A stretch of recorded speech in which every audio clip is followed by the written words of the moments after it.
Okay. First question. Yes. How did you two meet and what was your first impression? Okay. We met at work, and I was not impressed at first.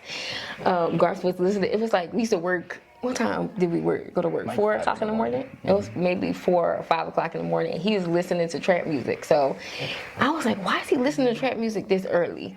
So that was my first impression of him. But I did think that he was cute. So that's what got me.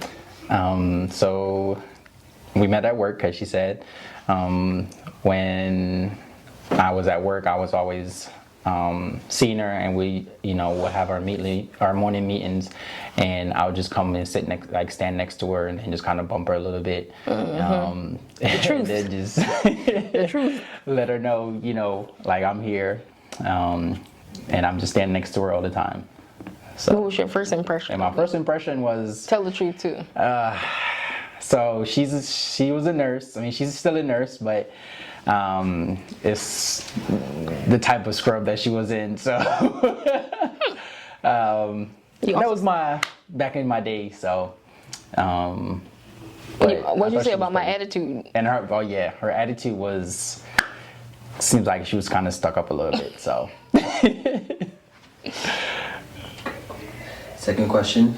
When did you know that God had chosen him or her for you? You want to go first? Yeah. Okay.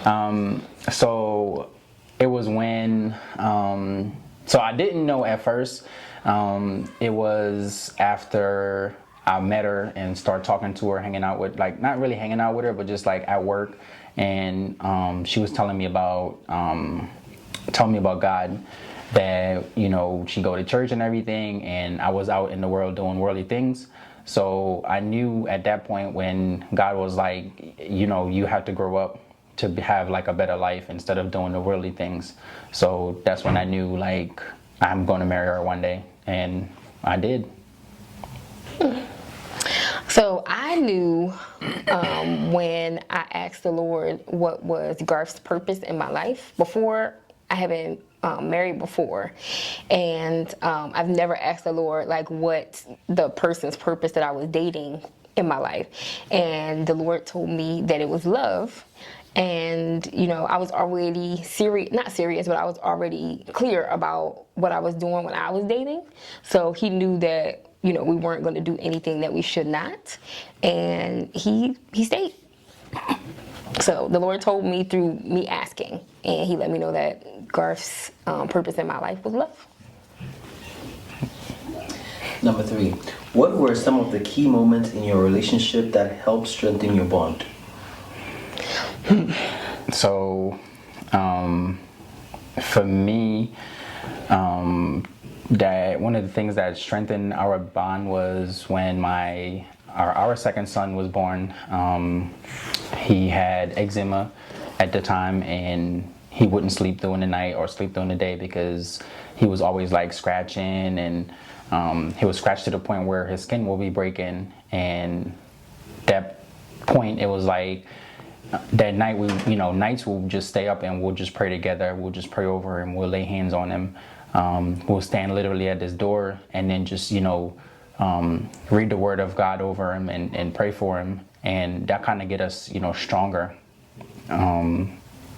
throughout the whole year that he was like been going through it. So that kind of get us a stronger bond. Mm-hmm. And then for me, it was when my mom was diagnosed with cancer. Garth so I started a new job, but Garth wind up changing careers and going to work overnight during a 12-hour shift. And when I couldn't go to the hospital or go to doctor's appointments, he basically stepped in and took care of my mom as if she was his own. And not that they didn't love each other, but he was more of, at that point, I don't know, it was just the grace of God for us to even get through all of that without having any arguments or anything like that. So I think at that moment when he took care of my mom, like even to showering her, like when he took care of my mom as if she was his own, that just strengthened us for sure. Definitely. Thank you. You're welcome. Number 4. What was one of the greatest challenges in your marriage and how did you overcome it? Feel free to use examples. So, one of the greatest challenges that when we first got married, it was like the first year, maybe year and a half, 2 years.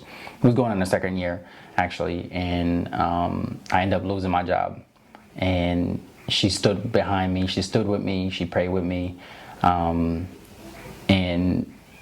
she stayed with me knowing that I don't have a job. A lot of marriage don't work out because, you know, a man is supposed to provide for their family, and if a woman know that you can't provide for them, then they end up leaving you or try to go somewhere else. But, you know, she stayed with me.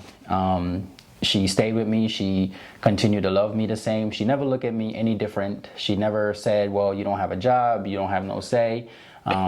She, you know, she basically teach me what love is. So no matter what, you know, how we say our vows, it was what she continued to do. So definitely, and we just overcome that by, you know, her standing with me, you know, her supporting me, regardless if I have a job or not. So just want to say thank you for that. Anytime, but not all the time. Anytime. What was the question again? It's what challenges? Yes. Greatest. What was one of the greatest challenges in your marriage and how did you overcome it?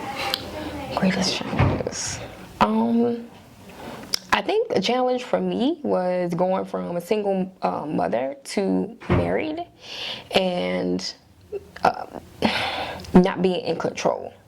And when I say control, I just mean like being more submissive. So as a single mother, I was used to doing whatever I wanted, you know, picking up the grocery bags, taking out the trash, carrying everything, my book bag, the kids' book bag, all the bags in the house, like just doing everything.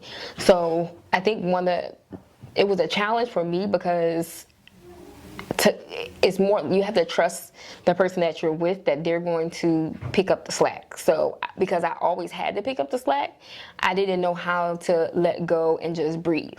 So there would be times when he would be like, you know, you don't have to take out the trash, or you don't have to pick, you know, like you don't have to take the groceries in the house. Let your son take the groceries in the house. So it was a challenge for me because I was stubborn and didn't want to. I'm like, well, I can do it. You know, he's moving too slow. Garth has taught me how to slow down because I'm always go, go, go. And he's like, no, just chill. And sometimes it could be like, why are you not saying anything? It's because he's the opposite of me and he balances me out. So the challenge was not being stubborn and letting him take the lead. So overcoming that just meant that I had to pause and take a breath and sometimes just be quiet.